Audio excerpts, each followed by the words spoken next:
যখন এক ইংরেজ জগন্নাথের পরীক্ষা নিল আর তারপর ঘটল এক অলৌকিক চমৎকার। জগন্নাথ মন্দিরে প্রতিদিন লক্ষ লক্ষ ভক্তের জন্য প্রসাদ রান্না করা হয়, কিন্তু আশ্চর্যের বিষয় কখনোই প্রসাদ কম পড়ে না, আবার কখনো নষ্টও হয় না। কথিত আছে একবার পুরীতে ভয়ানক বৃষ্টি নেমেছিল।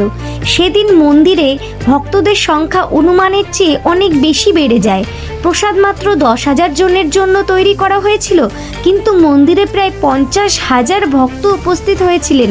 তবুও আশ্চর্যজনকভাবে প্রসাদ সবাই পেলেন, আর কেউ অভাব অনুভব করলেন না।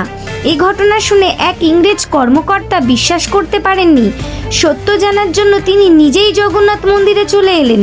তিনি মন্দিরের রাঁধুনিদের বললেন, আজ যত ভক্ত আসবে প্রসাদ তার চেয়ে কম বানাবে।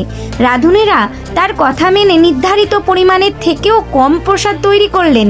সেদিনও ভক্তদের সংখ্যা ছিল বিপুল, কিন্তু অবাক কাণ্ড, প্রসাদ আবারও সবার জন্য যথেষ্ট হয়ে গেল। এই দৃশ্য দেখে ইংরেজ কর্মকর্তা বিস্ময়ে অভিভূত হয়ে বললেন, এটি কোনো সাধারণ রসইঘর নয়, এটি স্বয়ং ভগবানের লীলা। কিছুদিন পর সেই ইংরেজ কর্মকর্তা নিজেই ভগবান জগন্নাথের পরম ভক্ত হয়ে উঠলেন। তিনি জীবনের শেষ দিন পর্যন্ত পুরীতেই থেকে ভগবানের সেবা ও মন্দিরের কাজে নিজেকে উৎসর্গ করে দিলেন। আপনি যদি জগন্নাথের ভক্ত হয়ে থাকেন তবে অবশ্যই কমেন্টে লিখুন জয় জগন্নাথ।